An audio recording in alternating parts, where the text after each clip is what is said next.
ওমর রাদিয়াল্লাহু তাআলা আনহু মিকদাদ রাদিয়াল্লাহু তাআলা আনহুকে বলেছেন, ও মিকদাদ, তুমি আমার রাসূলকে এমন কথা বলেছো, রাসূল এই পরিমাণ খুশি হয়েছিলেন, এই পরিমাণ খুশি হয়েছিলেন, এটার দাম কত তুমি জানো?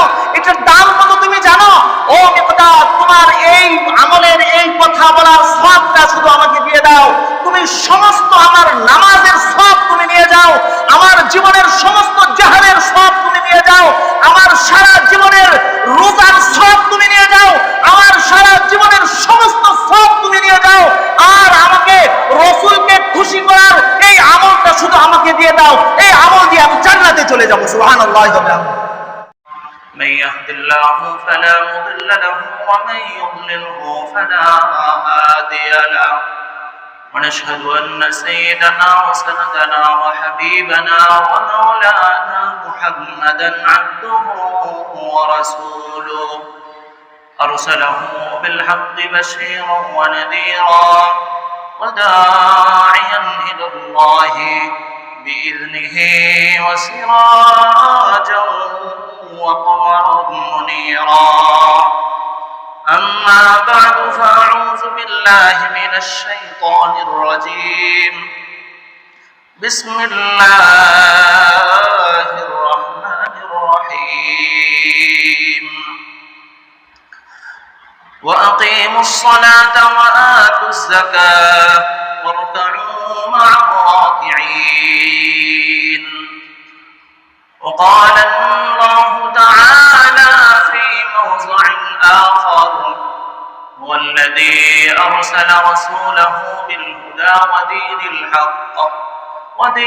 الحق ليظهره على الدين كله وكفى بالله شهيدا. সকল নামাজের দরুদ ইব্রাহিম করি। আল্লাহুম্মা সাল্লি আলা মুহাম্মাদ ওয়া আলা আলি মুহাম্মাদ কামা সাল্লাইতা আলা ইব্রাহিম ওয়া আলা আলি ইব্রাহিম ইন্নাকা হামিদুম মাজিদ. আল্লাহুম্মা বারিক আলা মুহাম্মাদ ওয়া আলা আলি মুহাম্মাদ كما باركت على إبراهيم وعلى آل إبراهيم إنك حميد مجيد. بلغ العلا بكماله كشف الدجى بجماله حسنت جميع خصاله. لا إله إلا الله لا إله إلا الله لا إله إلا الله لا إله إلا الله محمد رسول الله صلى الله عليه وسلم. আলহামদুলিল্লাহ, আল্লাহ তাআলার অসংখ্য অগণিত শুকরিয়া আদায় করছি যে মহান রব্বুল আলামিন আমাদেরকে দয়া করে, মায়া করে, ভালোবেসে, মহব্বত করে নির্বাচন করে আল্লাহর ঘর মসজিদে আসার বসার তৌফিক দান করেছেন। এজন্য অন্তর থেকে মহব্বতের সাথে আবেগ করা ভালোবাসা নিয়ে সকলে মিলে উচ্ছ্বসিত কণ্ঠে আওয়াজ করে বলি আলহামদুলিল্লাহ। সম্মানিত হাজরিন, আজকে সফর মাসের 27 তারিখ। তো সামনের মাস রবিউল আউয়াল মাস, নবীজির জন্মের মাস, নবীজির ওয়াফাতের মাস। সারা দেশে এই মাসকে সামনে রেখে খতিব সাহেবগণ নবীজির সিরাত সম্পর্কে আলোচনা করে থাকেন, নবীজির জীবনী নিয়ে আলোচনা করে থাকেন এবং নবীজির জীবনের সাথে সাথে সমাজের যে প্রয়োজনীয় বিষয়গুলো, সেই প্রয়োজনীয় বিষয়গুলো, যে শিক্ষাগুলো, এই সবগুলো সমাজের মধ্যে, সাধারণ মুসলমানদের মধ্যে খতিব সাহেবগণ বলে থাকেন। তো আমরা যেহেতু সামনে সিরাতের মাস, রবিউল আউয়াল মাস, এজন্যে আমরা আজকে আলোচনা করব সমাজ গঠনে সিরাতের ভূমিকা। এই শিরোনামকে সামনে রেখে আমি শব্দটা বলছি, সমাজ গঠনে সিরাতের ভূমিকা। তো রাসূল সাল্লাল্লাহু আলাইহি ওয়াসাল্লামের সিরাত মানে হচ্ছে কোরআন হাদিস দুইটার সমন্বয়। রাসূলের সিরাত মানে কি? বলেন। কোরআন এবং হাদিস এই দুইটার সমন্বয় হলো নবীজির জীবন। কোন ব্যক্তি যদি একটা হাদিসও না পড়ে, কথার কথা কোন একটা আয়াতও না পড়ে, শুধুমাত্র সে নবীজির জীবনী পড়ে এবং নবীজির জীবনীটাকে সে অনুসরণ করতে চায়, কোরআনের সমস্ত আয়াত, রাসূলের সমস্ত হাদিস তার আমল হয়ে যাবে। তাহলে এক কথায় বলা যায় নবীজির জীবনী, নবীজির জীবন এটা হচ্ছে কোরআন এবং হাদিসের সমন্বয়। নবীজির জীবনী মানেই একটা মানুষকে আল্লাহ রাব্বুল আলামিন যেই পথে পরিচালিত করতে চান সেই পথের পথপ্রদর্শক। সম্মানিত হাজরিন, তাহলে আমরা আজকে আলোচনা করব সমাজ গঠনে সিরাতের ভূমিকা। দেখেন, কষ্ট তো লাগে তখন। কোরআন হাদিসটাকে আমরা কোরআন বা হাদিসকে আমরা ধর্মীয় বই মনে করি। শুধুমাত্র ধর্মের সাথে রাসূলের জীবনী থাকবে, হুজুররা শুধু আলোচনা করবে রাসূলের জীবনী, কোরআনের আয়াত, হাদিসের অংশ, এগুলো নিয়ে কথা বলবে, সমাজ নিয়ে কথা বলবে না, রাজনীতি নিয়ে কথা বলবে না। শুধুমাত্র যদি এগুলোর মধ্যেই থাকে তাহলে নবীজির এই হাদিস আর কোরআনের আয়াতের উদ্দেশ্যটা কি বলেন? শুধুমাত্র এগুলোর উদ্দেশ্য কি আমরা নবীজির জীবনী পড়বো আর মজা নিব, আমরা সংশোধন হব, এই জন্য কি কোরআন হাদিস আসে নাই? কোরআন হাদিস তো এসেছে আপনার ব্যক্তি জীবনকে আপনি সংশোধন করবেন, আপনার সমাজকে আপনি সংশোধন করবেন, আপনার পরিবারকে সংশোধন করবেন, আপনার রাজনীতিকে সংশোধন করবেন, আপনার রাষ্ট্রকে আপনি সংশোধন করবেন, আপনার আন্তর্জাতিক বিশ্বকে সংশোধন করবেন। এই জন্যই তো কোরআন হাদিস এসেছে। আমরা এটা বুঝতে চাই না। কোরআন হাদিস এটা শুধুমাত্র ধর্মীয় বই না। অন্যান্য ধর্মের বই যেরকম, অন্যান্য ধর্মীয় ঘটনাবলী যেরকম, এই জন্য ইসলাম আসে নাই। ইসলাম আসছে ব্যক্তি জীবনকে সংশোধন করার জন্য, পারিবারিক জীবনকে সংশোধন করার জন্য, সামাজিক জীবনকে সংশোধন করার জন্য, রাষ্ট্রীয় জীবনকে সংশোধন করার জন্য। প্রত্যেকটা সেক্টরে, প্রত্যেকটা মানুষ যতগুলো সেক্টরে কাজ করতে চায়, যতগুলো সেক্টরে তার কাজ করার সুযোগ আছে, সবগুলো সেক্টরে কোরআন হাদিস এসে আল্লাহর বিধানকে কায়েম করতে চায়। এই জন্য কোরআন হাদিস এসেছে।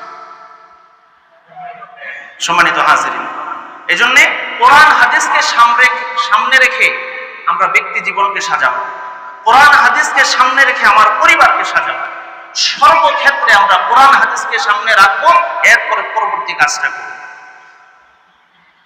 আমি ব্যবসা করব, আমি কোরআন হাদিসের পড়তে পারি না, একজন হক্কানি আলেমকে জিজ্ঞেস করবো, হুজুর আমি ব্যবসা করতে চাই, কোরআন কি বলে, হাদিস কি বলে, আমাকে বলে দেন, ব্যবসাটা কিভাবে করব? আপনি যদি মুমিন হয়ে থাকেন এই প্রশ্ন আপনি করবেন।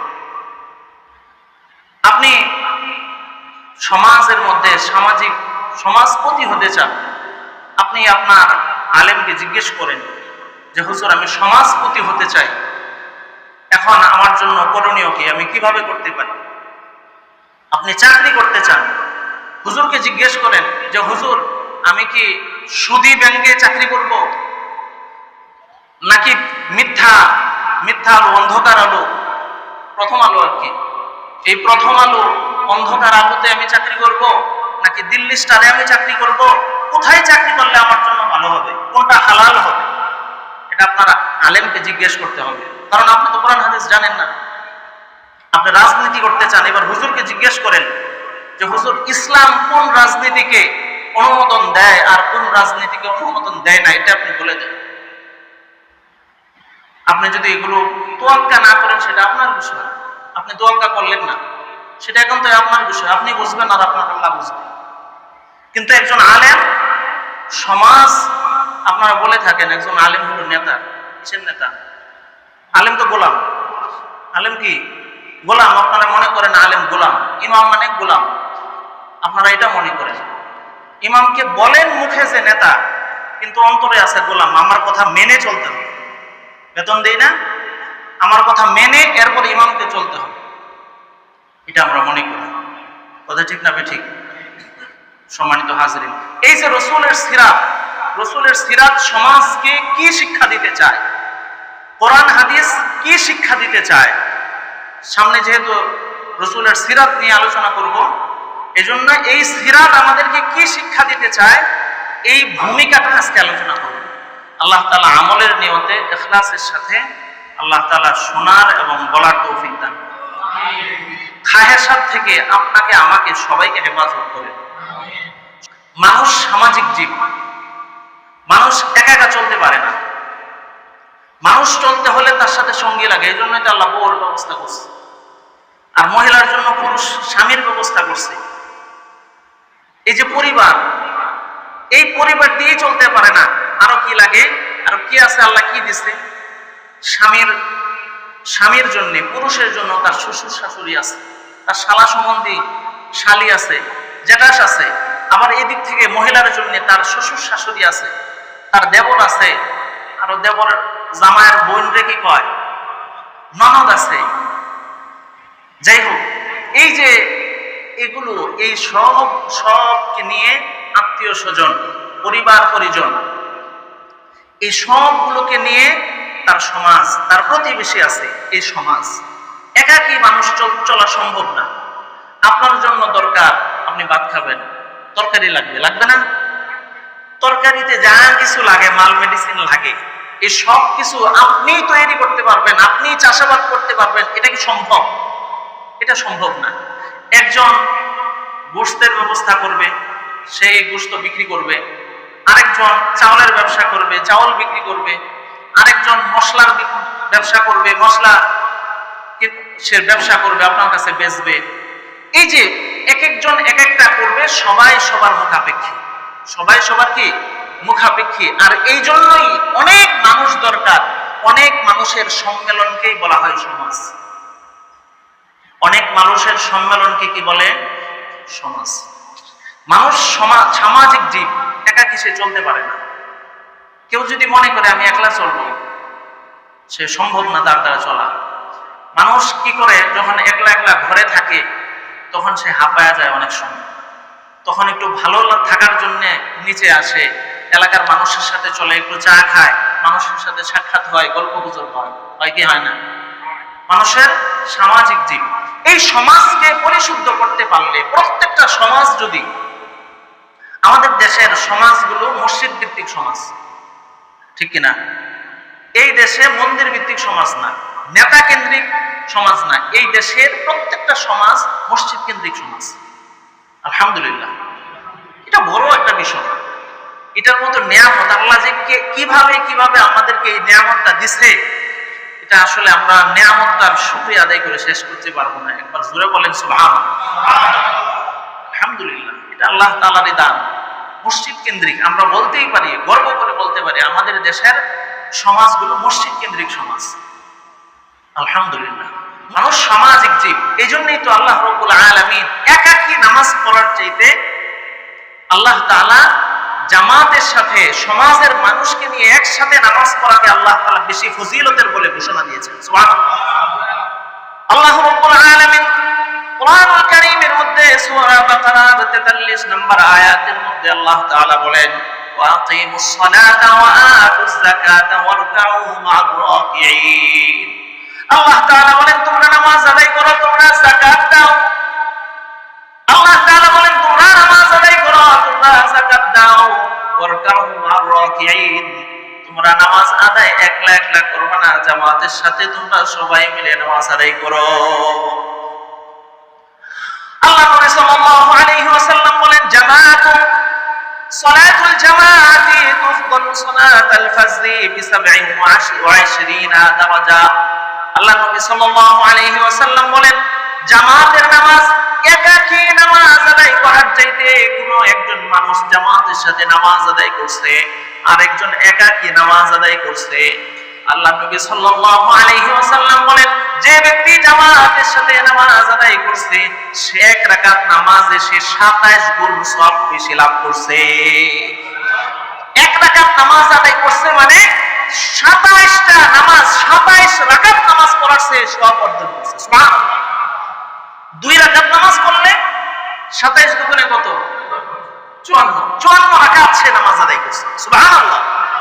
4 রাকাত নামাজ আদায় করলে এভাবে 27 গুণ বাড়তে থাকবে, প্রত্যেক রাকাতের সাথে 27টা বাড়তে থাকবে।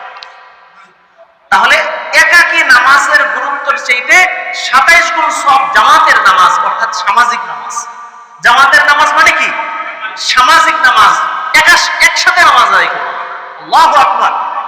তাহলে আল্লাহ রাব্বুল আলামিন 27 গুণ সওয়াব বৃদ্ধি করে দিয়েছেন সমাজের মানুষের সাথে চলে একসাথে দাঁড়িয়ে নামাজ আদায় করাকে। আবার যদি একসাথে সামাজিক নামাজ না পড়ে, আল্লাহ নবী সাল্লাল্লাহু আলাইহি ওয়াসাল্লাম বলেছেন, ওয়াল্লাযী নাফসি বিয়াদিহি, নবীজি সাল্লাল্লাহু আলাইহি ওয়াসাল্লাম বলেছেন, ওই সত্তার কসম যার হাতে আমার প্রাণ, কোন ব্যক্তি যদি কোনো প্রয়োজন ছাড়া, জরুরত ছাড়া, উযর ছাড়া সে নামাজ আদায় করে একাকী ঘরের মধ্যে, আমার মনে চায় আমি সাহাবায়ে কেরামকে বলি তোমরা লাকড়ি আদায় করো, লাকড়ি একসাথে করো, আর আমি ওই লাকড়ি দিয়ে যেই ব্যক্তিটা ঘরের মধ্যে একাকী নামাজ আদায় করতেছে, লাকড়ি দিয়ে তার ঘরটা আমি জ্বালায় দিই। নাউযুবিল্লাহ। তাহলে সামাজিক নামাজ, কোন ব্যক্তি যদি সামাজিক নামাজ না পড়ে তাহলে তাকে আল্লাহ রাসূল সাল্লাল্লাহু আলাইহি ওয়াসাল্লাম এই ধরনের ধমক দিয়েছেন। তাহলে সমাজবদ্ধতা থাকা, একসাথে থাকার গুরুত্ব ইসলামে আছে না নাই? কথা বলে। সম্মানিত হাজরিন, নবীজি সাল্লাল্লাহু আলাইহি ওয়াসাল্লাম বলেছেন যে তোমরা জুমার নামাজ আদায় করবা, একসাথে নামাজ আদায় করবা। জুমার নামাজের উদ্দেশ্য কি? অন্যতম উদ্দেশ্য হচ্ছে সমাজের সব মানুষ একসাথে নামাজ আদায় করবে। অনেক সারা সপ্তাহ ব্যস্ত থাকবে, চাকরি বাকরি করবে, ব্যবসা করবে, আর জুমার দিন তারা একসাথে হবে, একসাথে হয়ে তারা একে অপরের সাথে সাক্ষাৎ করবে, ভালোবাসার বন্ধন বিনিময় করবে। এটা হলো আল্লাহ তাআলার কাছে বড় পছন্দনীয় আমল। সুবহানাল্লাহ। আল্লাহ নবী সাল্লাল্লাহু আলাইহি ওয়াসাল্লাম বলেন, মান তারাকা সালাসা জুমাইন তাবাল্লাহু আলা কলবি। নবীজি সাল্লাল্লাহু আলাইহি ওয়াসাল্লাম বলেন, কোন ব্যক্তি যদি একসাথে 3টা জুমার নামাজ পরিত্যাগ করে, 3টা জুমার নামাজ সে পড়লো না, একটা পড়লো না, প্রথম একটা পড়লো না, ধারাবাহিকভাবে দ্বিতীয়টাও পড়লো না, ধারাবাহিকভাবে তৃতীয়টাও পড়লো না, আল্লাহ নবী সাল্লাল্লাহু আলাইহি ওয়াসাল্লাম বলেন তার অন্তরের মধ্যে আল্লাহ তাআলা মোহর মেরে দেয়। নাউযুবিল্লাহ মিন যালিক। তাহলে সামাজিক থাকা, একসাথে থাকা, এটা আল্লাহ তাআলার বড় নির্দেশনা, বড় ধরনের আল্লাহ তাআলার বান্দার প্রতি চাওয়া। এরপরে দেখেন ঈদের নামাজ আমরা একসাথে হই কেন? সমাজে থাকা। আমরা এক সমাজের মানুষ এক জায়গায় নামাজ পড়ি, আরেক সমাজের মানুষ আরেক জায়গায় নামাজ পড়ি। আবার যত বড় হবে জামাত, এটা আল্লাহ তাআলার কাছে তত বেশি পছন্দনীয়, আল্লাহর কাছে বড় পছন্দনীয়। এজন্য সমাজকে আল্লাহ তাআলা পছন্দ করেছেন, এজন্যই মানুষকে বানিয়েছেন সামাজিক জীব। একাকী বানান নাই, একাকী থাকার জন্য আল্লাহ তাআলা নির্দেশনা দেন নাই। কুকুরও তো একসাথে থাকে, একসাথে থাকে না? কোন এক এলাকার কুকুর যদি আরেক এলাকায় যায় মাংসের মধ্যে মুখ দেয়, তাহলে ওই সমাজের সমস্ত কুকুর মিললে ওই আরেক এলাকার কুকুরকে দৌড়ানি দেয়। আছে না নাই? কেন? কুকুরের মধ্যে একটা সমাজবদ্ধতা আছে, বোঝা গেল। আছে না নাই? চিল্লায় কথা বলেন, আছে না নাই? কুকুরের মধ্যেও সমাজবদ্ধতা আছে, কিন্তু মানুষের সমাজ আর কুকুরের সমাজ এক হতে পারে জেনতেন সমাজ না। ইসলাম চায় মুসলমানদের সমাজ হবে একটা আদর্শ সমাজ, মুসলমানদের সমাজ হবে একটা মানুষের জন্য আদর্শ সমাজ। এই জন্যে ইসলাম রাসূলের সিরাত আমাদেরকে শিক্ষা দেয়, তোমাদের গঠন করতে হবে একটা আদর্শ সমাজ। একটা আদর্শ সমাজের জন্য প্রথম যেই জিনিসটা দরকার সেটা হচ্ছে ঐক্য। সমাজের মানুষের মধ্যে ঐক্য। একজনের প্রতি আরেকজনের বিদ্বেষ, একজনের প্রতি আরেকজনের হিংসা, একজনের প্রতি আরেকজনের ঝগড়া, এগুলো ইসলাম পছন্দ করে না।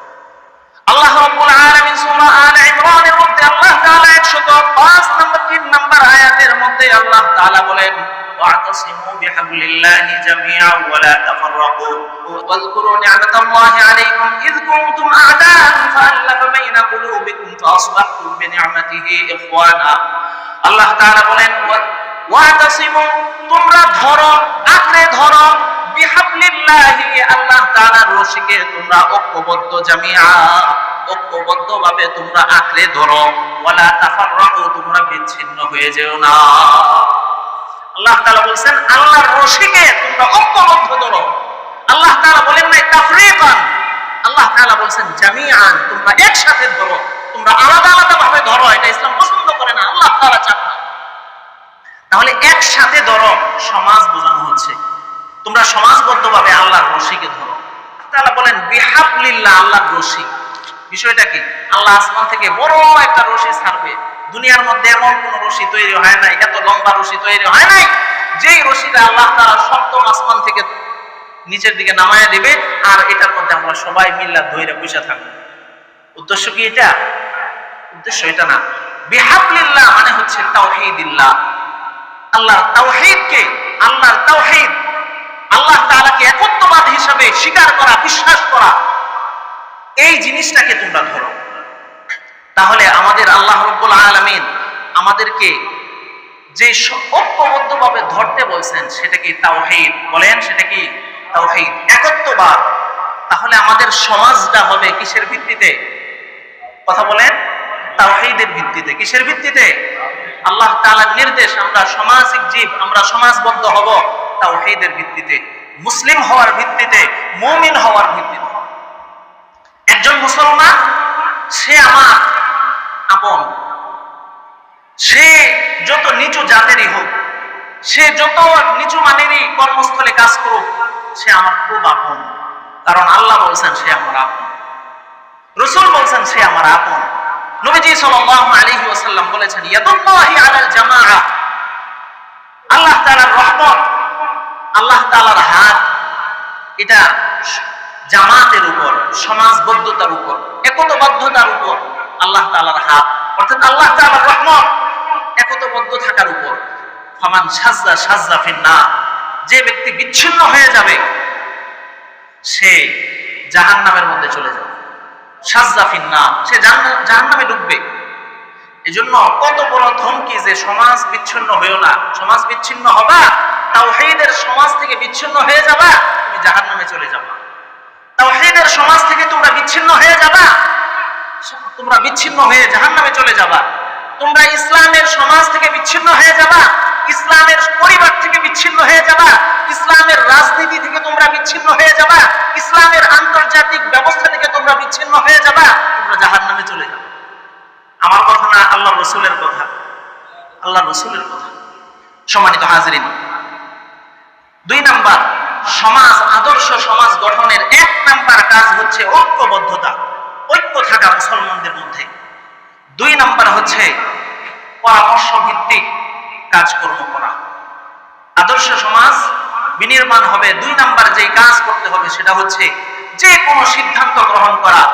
পারিবারিক সিদ্ধান্ত হলে স্ত্রী সন্তানদের সাথে পরামর্শ করা, সামাজিক সিদ্ধান্ত হলে সমাজের ব্যক্তিত্ববান, শিক্ষিত, মার্জিত ভালো মানুষগুলোর সাথে পরামর্শ করা। রাষ্ট্রীয় কোনো সিদ্ধান্ত গ্রহণ করতে হলে রাষ্ট্রীয়ভাবে যে সমস্ত দেশের বিভিন্ন আনাচে কানাচে ভালো মানুষগুলো যে জায়গায় আছে তাদের সাথে পরামর্শ করা। পরামর্শ ভিত্তিক যে কোনো সিদ্ধান্ত গ্রহণ করা।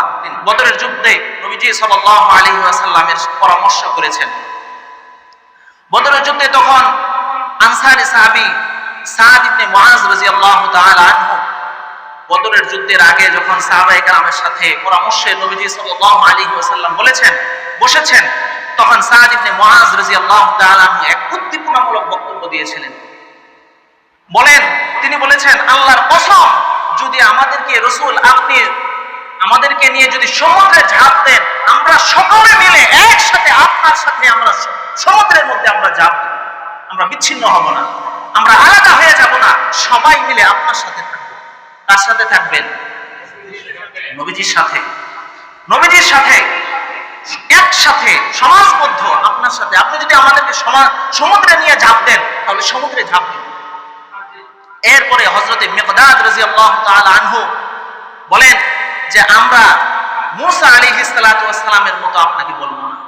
হযরতে মিকদাদ রাদিয়াল্লাহু তাআলা আনহু তিনি বলেছেন, নবীজি সাল্লাল্লাহু আলাইহি ওয়াসাল্লামকে বলেছেন, ইয়া রাসূলুল্লাহ, নবীজি ভয় পাইতেছেন, আমার মাত্র 313 জন সাহাবী, এই 313 জন সাহাবীকে নিয়ে আল্লাহ তাআলা যুদ্ধের ঘোষণা দিয়েছেন যাদের বিরুদ্ধে ঘোষণা দিয়েছেন যুদ্ধ করার জন্য, তাদের কাছে তো হাজারের উপরে সৈন্য সংখ্যা আছে, তাদের কাছে অস্ত্র আছে।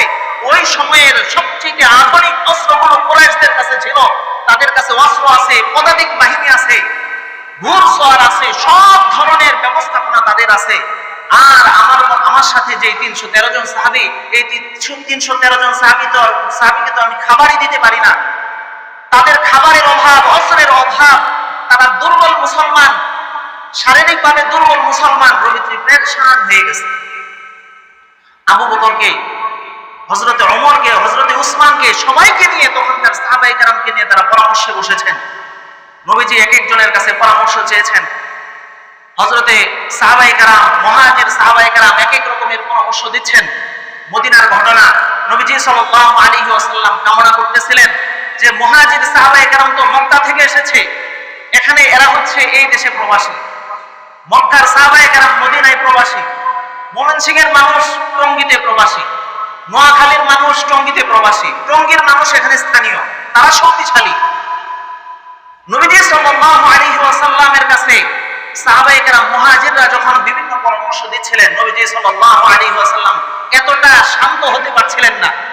সর্বশেষ হযরতে মিকদাদ রাদিয়াল্লাহু তাআলা আনহু স্বাগতিক মদিনার মানুষ, সেই স্থানীয় মানুষ নবীজি সাল্লাল্লাহু আলাইহি ওয়াসাল্লামকে বলেছেন, ইয়া রাসূলুল্লাহ, আপনাকে আমরা মূসা আলাইহিস সালাতু ওয়াস সালামের মতো আমরা উত্তর দিব না। মূসা আলাইহিস সালাতু ওয়াস সালামকে আল্লাহ রাব্বুল আলামিন যুদ্ধের ঘোষণা করতে বলেছেন, তার উম্মতকে বলেছেন তোমরা আমালিকা, ফিলিস্তিনের আমালিকা মুশরিক গোষ্ঠীর বিরুদ্ধে তোমরা যুদ্ধ করো। আল্লাহ তাআলা হযরতে মূসা আলাইহিস সালাতু ওয়াস সালামকে নির্দেশনা দিয়েছিলেন। হযরতে মূসা আলাইহিস সালাতু ওয়াস সালাম তার উম্মতকে, তার বাহিনীকে বলছেন যে চলো আমরা যুদ্ধ করি। আল্লাহ তাআলা বলছেন যুদ্ধ করার জন্য, ইযহাব আনতা ওয়া রাব্বুকা ফাকাতিলা ইন্না হাউনা কাঈদুন। মূসা আলাইহিস সালাতু ওয়াস সালামকে, মূসা আলাইহিস সালাতু ওয়াস সালাম তার উম্মতকে যখন বলেছেন চলো আল্লাহ তাআলার নির্দেশ, যুদ্ধ করতে হবে, চলো যুদ্ধ করি, তখন তারা বলেছিল ইযহাব আনতা ওয়া রাব্বুকা ফাকাতিলা ইন্না হাউনা কাঈদুন। ও মূসা, তুমি আর তোমার আল্লাহ গিয়ে যুদ্ধ করো। ইযহাব আনতা ওয়া রাব্বুকা ফাকাতিলা, তোমরা দুইজন মিলে যুদ্ধ করো। ইযহাব আনতা ওয়া রাব্বুকা ফাকাতিলা ইন্না হাউনা কাঈদুন, আমরা এখানে বসে আছি, আমরা এখানে বসে আছি, তোমরা দুইজন মিলে যখন যুদ্ধ করবা, বিজয়ী হবা, তখন যে মিষ্টি খাইতে হবে আর যে ফুলের মালা পড়তে হবে, সেই ফুলের মালা গ্রহণ করার জন্য আমরা তোমার জাতি বসে আছি। হযরত মিকদাদ রাদিয়াল্লাহু তাআলা আনহু নবীজি সাল্লাল্লাহু আলাইহি ওয়াসাল্লামকে বলেছেন, রাসূল, আমরা আপনাকে মূসার উম্মতের মতো আমরা যুদ্ধ, আমরা আপনাকে জবাব দেব না, বরং আমরা আপনাকে এমন জবাব দিচ্ছি, রাসূল আপনি আমাদেরকে নিয়ে যুদ্ধে অবতীর্ণ হন। যদি আপনার ডান পাশ থেকে আপনার গুলি আসে, আমরা ডান পাশে দাঁড়িয়ে যাব। আপনার বাম পাশ থেকে যদি তীর আসে, আমরা দাঁড়িয়ে যাব। আপনার পিছন থেকে যদি তীর আসে, আমরা দাঁড়িয়ে যাব। সামনে থেকে যদি তীর আসে, আমরা সামনেও দাঁড়িয়ে যাব। আমরা রক্তে রঞ্জিত হয়ে আমরা শহীদ হয়ে যাব। আপনার গায়ে একটা ফুলের টুকা পর্যন্ত আমরা রাখতে দিব না। সুবহানাল্লাহ। নবীজি সাল্লাল্লাহু আলাইহি ওয়াসাল্লামকে যখন মিকদাদ রাদিয়াল্লাহু তাআলা আনহু এই জবাব দিয়েছিলেন, স্থানীয় মানুষ এই কথা বলেছিলেন, তখন নবীজি সাল্লাল্লাহু আলাইহি ওয়াসাল্লামের চেহারার মধ্যে, নবীজি সাল্লাল্লাহু আলাইহি ওয়াসাল্লামের চেহারার মধ্যে খুশির আভা, খুশি ফুটে উঠেছিল। এমন খুশি হযরতে ওমর রাদিয়াল্লাহু তাআলা আনহু মিকদাদ রাদিয়াল্লাহু তাআলা আনহুকে বলেছেন, ও মিকদাদ, তুমি আমার রাসূলকে এমন কথা বলেছো, রাসূল এই পরিমাণ খুশি হয়েছিলেন, এই পরিমাণ খুশি হয়েছিলেন, এটার দাম কত তুমি জানো? এটার দাম কত তুমি জানো? ও মিকদাদ, তোমার এই আমলের এই কথা বলার সওয়াবটা শুধু আমাকে দিয়ে দাও।